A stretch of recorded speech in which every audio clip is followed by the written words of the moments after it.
స్వామి శరణం. ఈరోజు మన తెలంగాణ భక్తులందరూ ఈ యొక్క సంవత్సరం ఉగాది మనమందరూ ఒక కొత్త కార్యక్రమానికి నాంది చేస్తున్నాం.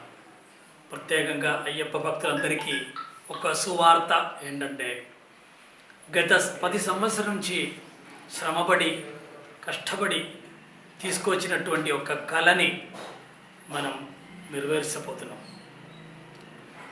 తెలంగాణ శబరిమల లేదా ఉత్తర శబరిమల అన్నట్టు అయ్యప్ప దేవాలయము అతి విశేషమైనటువంటి దేవాలయము. శబరిమలకి బాగా దగ్గర అనుకూల వాతావరణం ఉన్నటువంటి యొక్క దేవాలయము ప్రతిష్ఠ చేయబోతున్నాము. మీ అందరి అనుమతితో, మీ అందరి అనుగ్రహంతో ఈ యొక్క దేవాలయానికి నేను ప్రతిష్ఠ చేయబోతున్నాను. నా పేరు ఉన్నికృష్ణ నంపూదిరి, కేరళ నివాసం. గత 35 సంవత్సరం నుంచి హైదరాబాద్లో ఉంటున్నాము. అందులో ఒక 4-5 సంవత్సరం శబరిమలలో కూడా సేవ చేశాము.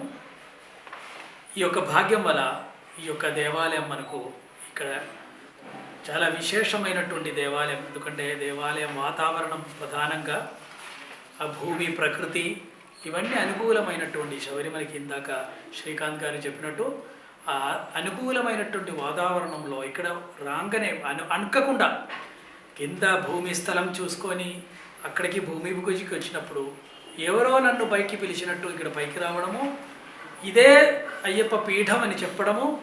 అది మాత్రం కాదు, పూజానంతరం మళ్ళీ మార్పు ఏంటంటే, ఇది కాదు మనకు 10 నట్టాంబడి స్వచ్ఛందంగా ఇక్కడ వెలిసి ఉంది, దాన్ని ఆల్రెడీ రూపంగా ఉంది, మనకు కనబడినట్టు భక్తులకు కనబడినట్టు దాన్ని మాదిరిగా చేస్తే అయిపోతుంది. ఆ విధంగా మనం కష్టపడి అది చేసుకొచ్చాము. సో ఇది దేవాలయ చరిత్ర వీళ్ళు ఇంతకు ముందు చెప్పాను. అద్భుతమైనటువంటి దేవాలయానికి ప్రతిష్ట కూడా ఆ విధంగానే ఉంటుంది. మామూలుగా ప్రతి ప్రతిష్ట అయ్యప్ప దేవాలయ ప్రతిష్ట చేస్తున్నటువంటి కాదు ఈ యొక్క దేవాలయం. ఈ దేవాలయము యోగ నిద్ర ప్రతిష్ట సంకల్పంలో చేస్తున్నాము. మామూలుగా ఉన్నటువంటి ప్రతిష్ట కాదు, అతి విశేషమైన అతి సంకీర్ణమైనటువంటి ప్రతిష్టా సంకల్పం. జీవితంలో ఒకే ఒక్కసారి జరుగుతున్నటువంటి ప్రతిష్టా కార్యక్రమం. ఆ భాగ్యం, నేను ఎక్కడో కేరళలో ఉంటాము, ఆ భాగ్యం కలిగించినటువంటి ఈ గ్రామవాసులకి నేను రుణపడి ఉండవలసింది. నేను దీక్ష తీసుకొని ఈ యొక్క ప్రతిష్ఠ చేయబోతున్నాము. ఇది ప్రతిష్ట అనంతరం కూడా ఈ దేవాలయం నిత్య పూజా కార్యక్రమం ఇక్కడ ఉండలేదు. ఇక్కడ శబరిమల ఎప్పుడు తెరుస్తుందో అదేవిధంగా శబరిమలకి 100% తగ్గట్టు అదే అక్కడ ఏమేమి ఆచారాలు ఉన్నాయో, ఏమేమి కార్యక్రమాలు ఉన్నాయో, ఏమేమి పూజలు ఉన్నాయో అన్నీ అదే విధంగా ఇక్కడ పాటిస్తూ ఉత్తర శబరిమల అని పేరుకి లేదా తెలంగాణ శబరిమల అని పేరుకి మనం అందరూ కలిసి దీన్ని ఆ విధంగా సార్థకం చేస్తాం. ఈ ప్రతిష్ట ఏప్రిల్ 1వ తారీఖు జరుగుతున్నది. మీరందరూ రావాలని ప్రత్యేకంగా కోరుసు. ఎందుకంటే దేవాలయం ప్రతిష్ట తర్వాత మనం ఎప్పుడైనా రావచ్చు, ప్రతి నెలలు రావచ్చు, కానీ ప్రతిష్టకి రావడం అనేది రావాలి అంటే అదొక పూర్వజన్మ సుకృతం అయి ఉండాలి. కాబట్టి అందరూ ఈరోజు దానికి తగ్గట్టు ఏర్పాట్లు మీరు చేసుకొని ఇక్కడ రండి. ఇక్కడ దానికి కూడా మీరందరూ ఎంతమంది వచ్చినా కూడా దానికి ఏర్పాట్లు మనం చేసుకుంటాం. మనమందరూ కలిసి యొక్క ఈ తెలంగాణ తిలకం మనమందరూ స్వీకరిస్తాం. అందరూ బాగుండాలని ప్రార్థిస్తున్నాము. స్వామి. ఇందులో శబరిమలలో దర్శనం చేసిన వాళ్ళకి తెలుసు శబరిమలలో ఏమేమి జరుగుతాయి. ప్రత్యేకంగా శబరిమలలో నెయ్యి అభిషేకం చాలా ప్రధానం.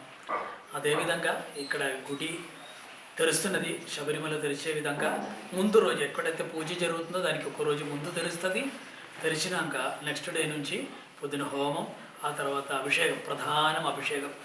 పొద్దున్న నుంచి 6 గంటల నుంచి 11 గంటల వరకు నిర్విరామంగా ఎవరు వచ్చినా నెయ్యి అభిషేకం చేయడానికి మనం ఏర్పాట్లు జరుగుతాయి.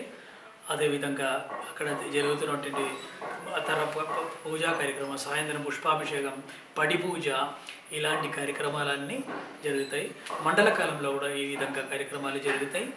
ఇది అంటే ఇందులో ఉన్న శబరిమలకి ఇక్కడికి ఉన్న ఒకే ఒక భేదం, వ్యత్యస్తం ఏంటంటే శబరిమలలో మహిళా ప్రవేశం లేదు, ఇక్కడ మహిళలు కూడా రావచ్చు. అది ఎందుకు అంటే శబరిమలలో ఆ అయ్యప్ప స్వామి నైష్టిగా బ్రహ్మచర్యం తీసుకొని స్వచ్ఛందంగా అక్కడ విలయం చేశాం. ఆ తర్వాతనే అక్కడ ప్రతిష్ఠ జరిగింది.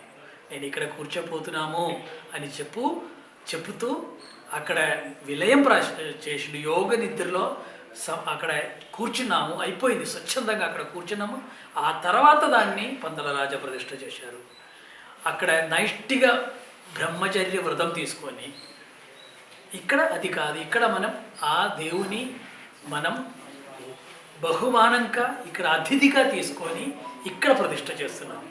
అది దానికి అదే ఒక్కటే కారణము ఆ దేవాలయానికి ఈ దేవాలయానికి ఉన్న తేడా. మిగతాన్ని ఒకే విధంగా నడుస్తున్నటువంటి ఈ ఉత్తర శబరిమల దేవాలయం మీరందరూ ప్రతిష్టకి రండి. ప్రతిష్ట అనంతరం కూడా ప్రతి నెలలో ఈ ఎప్పుడెప్పుడు తెరుస్తున్నాయని మనం ఒక క్యాలెండర్ మనం ఆ రోజు ప్రతిష్టా దినంలో అందరికీ ఇవ్వడం రిలీజ్ చేయబోతున్నాము. దాంతోపాటు అది చూసుకొని మీరందరూ లేదా ఆన్లైన్లో కూడా మీకు తెలుసుకోవచ్చు. ద్వారా మీరు అందరూ ఈ యొక్క దేవాలయానికి అనుబంధంగా ఉండి మీ యొక్క జన్మం ధన్యం అవ్వాలని మా యొక్క ప్రార్థన. నమస్కారం. ఇప్పుడు క్లియర్ అయింది. ఈ 5 రోజుల కార్యక్రమంలో ప్రథమ దినం స్థల దోష పరిహారం. స్థలానికి సంబంధించిన దోషం ఏమైనా ఉంటే దానికి పరిహారార్థం ఉన్నటువంటి ప్రక్రియలు జరుగుతాయి.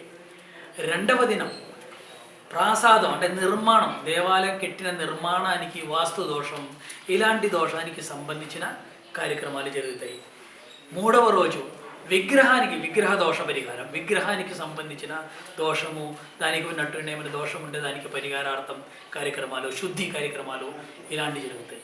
4వ దినం అతి విశేషమైన దినం, ప్రతిష్టకి తుల్యమైనటువంటి దినం. ఎందుకు అంటే ఆ రోజు ఆ స్వామివారిని జలం నుంచి, జలోద్ధారం అంటాడు, జలం నుంచి తీసుకొని దాన్ని శుద్ధి చేసి నేత్రోన్మీలనం అనే ఒక కార్యక్రమం. దేవుని కన్ను శాస్త్రప్రోక్తంగా లేదా మంత్రప్రోక్తంగా దేవుడు కన్ను తెరుస్తారు అనేది అతి విశేషమైనటువంటి కార్యక్రమం. ఆ సమయంలో చాలా విశేషత ఏంటంటే, ఇంకొక విశేషత ఏంటంటే, జన్మంలో ఒకే ఒక్కసారి, చరిత్రలో ఒకే ఒక్కసారి మాత్రమే ఆ దేవుని స్పర్శ దర్శనం, దేవుని ముట్టుకొని అందరూ కళ్ళు ముయ్యకుండా మంచిగా నిండుగా దేవుని దగ్గర చూసుకొని ఆ దేవుని ఆలింగనం చేసుకొని లేదా స్పర్శన చేసుకొని ఒక దర్శనం అనేది స్పర్శ దర్శనం అంటాడు దాన్ని. ఆ దర్శనం అతి విశేషం. ఆ తర్వాత ఆ దేవుని, ఆ విగ్రహాన్ని ఎవరికి ముట్టడానికి అవకాశం ఉండదు. కాబట్టి ఆ రోజు కూడా 31 తారీఖు కూడా 31 రోజు దినము, ఆ దినం కూడా అందరూ రావాలని ప్రార్థిస్తున్నాము. ఆ తర్వాత శయ్యాదివాసంతో కార్యక్రమం ముహూర్తం దగ్గరికి తీసుకొస్తాము. ఆ సాయంత్రం ప్రతిష్టకి సంబంధించిన కలశం కుంభాభిషేక కార్యక్రమాలు ఉంటుంది. నెక్స్ట్ డే అంటే 1వ తారీఖు ఫస్ట్ 10:42 అయ్యప్ప ప్రాణప్రతిష్ఠ ఉంటుంది. దాంతోపాటు 10 నిమిషం తర్వాత ధ్వజ ప్రతిష్ఠ ఉంటుంది. ఆ తర్వాత కంటిన్యూగా కుంభాభిషేక కార్యక్రమం కూడా ఉంది. ఈ కుంభాభిషేకం కూడా అతి విశేషమైనటువంటి కార్యక్రమం. ఎందుకు అంటే మొన్న చెప్పినట్టు వచ్చిన భక్తులందరూ గర్భగుడి లోపలికి వెళ్ళలేము, దేవుని స్పర్శించలేము, దేవుని అంటే బయట నుంచి దర్శనం చేయాల్సింది మన హైందవ ఆచారం. కానీ ప్రతి 12వ సంవత్సరంలో వచ్చినటువంటి కుంభాభిషేక కార్యక్రమం ఆ దేవునికి మన మనస్సు, శరీరము అన్నీ సమర్పిస్తాము అని ఉద్దేశంతో, సంకల్పంతో దేవాలయం మీదకి వెళ్ళి ఆ గర్భగుడి పైకి వెళ్ళి అక్కడ నుంచి ఆ గర్భగుడి పైకి ఉన్నటువంటి శిఖరానికి అభిషేకం అందరు భక్తులందరితో కలిసి అందరూ దాన్ని స్వచ్ఛందంగా అభిషేకం చేసుకోవచ్చు. ఇది అతి విశేషమైనటువంటి కుంభాభిషేక కార్యక్రమం. దీంతోపాటు మధ్యాహ్న కార్యక్రమం అవుతుంది. ఆ తర్వాత సాయంత్రం మళ్ళీ ఇప్పుడు మనం చేసినటువంటి మన అద్భుతమైనటువంటి ఆ పడికి మళ్ళీ దానికి కూడా ప్రాణప్రతిష్ఠ, యంత్ర ప్రతిష్ఠ జరుగుతాయి. దాంతోపాటు ప్రథమ పడి పూజ కూడా, మహాబడి పూజ కూడా జరుగుతాయి. ఈ విధంగా 5 రోజులు జరుగుతున్నటువంటి కార్యక్రమానికి ఉన్నటువంటి సంక్షిప్తం.